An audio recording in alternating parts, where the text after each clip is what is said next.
Bonjour à tous, il est 15h sur Télé Djibouti. Merci de nous rejoindre pour suivre avec nous ce journal dont elles sont les faits marquants. Une forte délégation parlementaire s'est rendue à la sous-préfecture de Dora.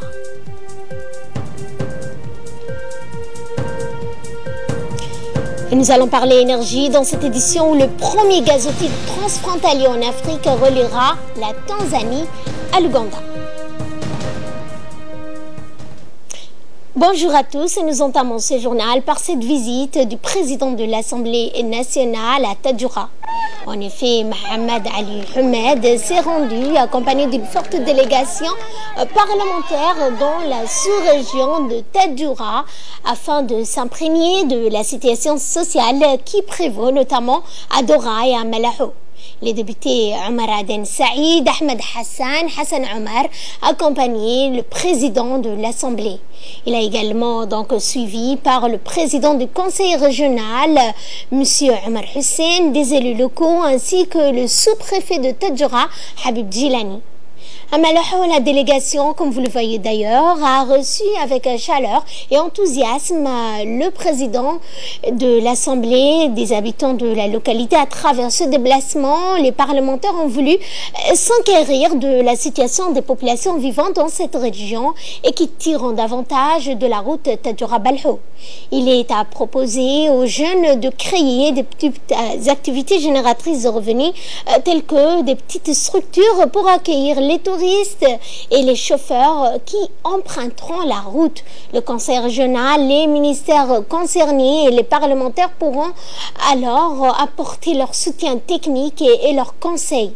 La construction de la route Tadjoura-Balhou a certes engendré la création d'emplois et le développement de la sous-région, mais il a été souligné que la population doit faire un effort supplémentaire pour s'approprier les opportunités et développer l'entrepreneuriat.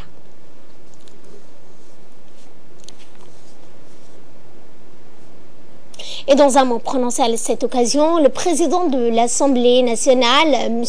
Mohamed Ali Ahmed, a rappelé à ses concitoyens que les parlementaires sont toujours présents auprès de la population pour en être les médiateurs et le relais auprès de l'État. Il a en outre demandé à la population de participer à la sécurisation de cet important axe routier.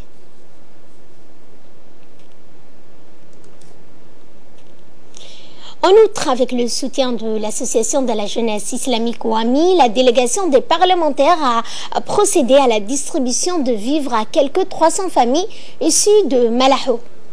Enfin, le président de l'Assemblée nationale et sa délégation ont procédé à une visite de la plaine de Dora remplie d'eau, de pluie, ce qui fait le bonheur des éleveurs de bovins, de caprins et camélias qui auront donc suffisamment d'eau pour le pâturage.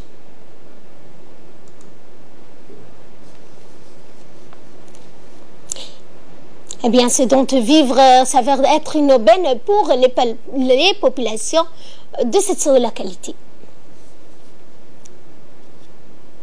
Et dans le cadre toujours de la préparation de la rentrée scolaire 2018-2019, le ministre de l'Éducation nationale, de la formation professionnelle, Moustapha Mohamed Mahmoud, a réuni hier les inspecteurs de l'enseignement technique et de la formation professionnelle. Il leur a dévoilé ainsi le contenu de sa lettre de cadrage. Les missions ont été bien définies pour améliorer la qualité de l'enseignement prodigué. Chaque inspecteur est tenu d'élaborer son plan de travail annuel, rappelant que les inspecteurs demeurent les cadres les mieux formés du MENFOP.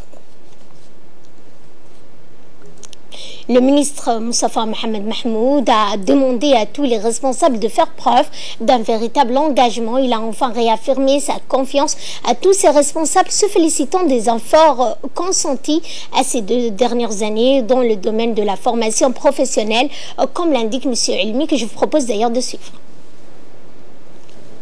On a été convoqué par le ministre pour une réunion de cadrage pour la nouvelle année scolaire. Cette réunion de cadrage était très importante, novatrice, et elle a fixé des objectifs majeurs qui sont attendus au niveau du système éducatif et particulièrement Donc cette réunion aujourd'hui concernait la formation professionnelle. Le ministre, son Excellence Moustapha Mohamed Mahmoud, il a donc commencé tout d'abord par indiquer les orientations pour l'année scolaire 2018 et 2019 concernant la formation professionnelle. La réussite de la qualité de la formation professionnelle, son Excellence le ministre a défini des actions majeures qui ciblent dans un premier temps la nouvelle orientation au niveau du ministère de l'Éducation nationale et de la formation professionnelle, qui consiste à mettre en exergue et en valeur la reddition des comptes, la gestion axée sur les résultats et plus particulièrement l'amélioration de la qualité des enseignements et apprentissages de la formation professionnelle. Santé, cette fois, nous allons parler des services des urgences récemment inaugurés, des polycliniques récemment inaugurées enregistrent une hausse constante dans le traitement des patients. Dotés de personnel de qualité, qualifiés, de plateaux techniques modernes et des moyens matériels adéquats, des urgences périphériques fonctionnent 24 heures sur 24, 7 jours sur 7 pour un souci permanent de servir durablement et efficacement la population. Un service de proximité est apporté aux patients avec un moindre coût. La mise en place des urgences périphériques dans les polycliniques répond à la feuille de route du président de la République. Ces services d'urgence ont par ailleurs permis de désengorger les services des hôpitaux de référence tels que l'hôpital Pelletier. Et le médecin urgentiste de Farhat a indiqué que les polycliniques offrent des prestations spécialisées comme la stomatologie, l'oréal, l'ophtalmologie, des consultations pour le futur maman. Nous l'écoutons. Capacité de 8 lits avec plusieurs matériels nouveaux tels que les scopes, l'oxygène, entre autres. Et l'urgence est opérationnelle 24 heures sur 24 avec un médecin disponible le matin comme la nuit. Les malades sont pris en charge convenablement. Pour les malades qui nécessitent une prise en charge spécialisée, qui sont dans un état grave ou gravataire, on envoie souvent avec une ambulance, un SMUR, et on l'envoie dans des structures spécialisées. Et dans notre magazine de ce 15h, nous allons parler de la formation professionnelle qui se passe cette fois au centre complexe d'Ar-Rahman. Regardez. Du complexe Ar-Rahma a été créé en 2007 et a été inauguré par le président de la République, Ismaël Omar Guelleh. Le ministère de l'Éducation nationale et de la formation professionnelle supervise cette prestigieuse structure éducative. Depuis sa création, il y a 11 ans, quelques 4000 étudiants ont été diplômés de cette école, dont certains travaillent maintenant à l'école en tant qu'enseignants après avoir terminé leurs études universitaires dans certains pays arabes, comme ce jeune, Abdi Ma'alem. Il a remercié l'ONG Ar-Rahma International et le gouvernement djiboutien dirigé par le président de la République de m'avoir donné cette opportunité. Il a par la suite exhorté les jeunes à profiter des opportunités éducatives offertes dans le secondaire industriel pour atteindre le stade de l'autosuffisance. Cette école comprend le département de formage et de soudage des métaux, la section aluminium, la section d'électricité, la section climatisation et refroidissement pour les garçons uniquement, et la section de l'informatique pour les garçons et filles. La section couture et broderie seulement pour les filles selon le directeur adjoint Amir Mohamed Ousmane. Dans le cadre du programme du gouvernement de lutte contre le chômage, l'ONG Rahma International a inauguré à Djibouti en 2007 un lycée d'enseignement technique qui, au fur du temps, les formations ont évolué. Nous sommes actuellement à 7 spécialités et le nombre de sortants chaque année s'élève à presque 300 personnes dans les différentes spécialités, bien sûr. Et depuis que la création de cette institution, nous sommes presque arrivés à environ 4000 élèves qui ont terminé leur formation ici. Ces jeunes qui ont terminé leur formation, soit de leur obtention du bac, s'orientent vers le marché du travail. D'autres, le meilleur, bien sûr, obtiennent des bourses d'études dans le pays de voisins. Ces jeunes qui partent dans les universités reviennent, soit pour travailler ici même, dans l'enseignement ou les différents services de Rahma. Certains d'autres sont engagés au niveau des établissements publics et parapublics. Il nous a affirmé que cet établissement scolaire contribue grandement à la réadaptation et à la formation des jeunes et leur permet de s'engager sur le marché du travail. Il est à noter que les produits de ce lycée industriel sont très populaires parmi les citoyens djiboutiens, ainsi que les responsables de cet établissement ont l'intention d'étendre les différentes spécialités dans les années à venir. Sport, pour clore l'actualité nationale, la Fédération djiboutienne de football s'apprête à organiser pour la deuxième année consécutive le tournoi d'été dénommé Super League, et qui verra s'affronter les 5 meilleures équipes de la première division. Cette année, le tournoi est sponsorisé par la société de bétail Abou Yasser, qui a remis à la Fédération de foot les différents trophées des équipes qui participeront à ce tournoi. Ces trophées sont composés de la coupe de l'équipe vainqueur de ce tournoi, ainsi que les récompenses individuelles des meilleurs gardiens, des meilleurs buteurs et de la médaille des 3 premières équipes de cette compétition. Cette cérémonie de remise de trophées a été présidée par le vice-président de la fédération, Ahmed Yassine, qui a vu la participation également des dirigeants et des participants des équipes qui s'apprêteront à se battre ensemble. Les meilleurs joueurs, les meilleurs gardiens et les meilleurs joueurs, les médailles. Et nous avons aussi réceptionné 25 médailles black et or, 25 médailles de bronze et 25 médailles d'argent. Donc nous remercions l'ensemble du comité directeur et merci le sponsor officiel du tournoi Super League Abou Yasser, ainsi que les sponsors des 5 équipes qui participent au tournoi de la Super League, à savoir la Gendarmerie nationale, la Garde républicaine SID, l'Université Bastamaïda et l'équipe AS Sport de Djibouti et l'ASAS Djibouti Telecom. Et de là, nous passons ce qui domine l'actualité à travers le monde. Nous allons parler notamment énergie. Je me tourne vers vous, Ali Abdoulaye. Bonjour Ali. Bonjour Fardous. Et nous en parlions en début de ce journal, les premiers gazoducs transfrontaliers qui reliera l'Afrique de l'Est et reliera la Tanzanie à l'Ouganda. Eh bien, les autorités ougandaises et tanzaniennes sont parvenues, Fardous, à un accord qui ouvre la voie à la construction d'un premier gazoduc transfrontalier en Afrique de l'Ouest.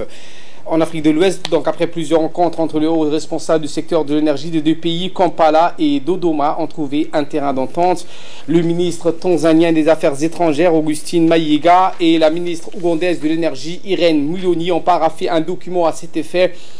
Donc, le nouvel ouvrage quittera également les champs de production de Tanzanie pour desservir certaines régions à forte consommation de gaz en Ouganda. Le gaz exporté vers l'Ouganda lui permettra d'alimenter des centrales thermiques et de satisfaire la demande en combustible domestique sans cesse croissante.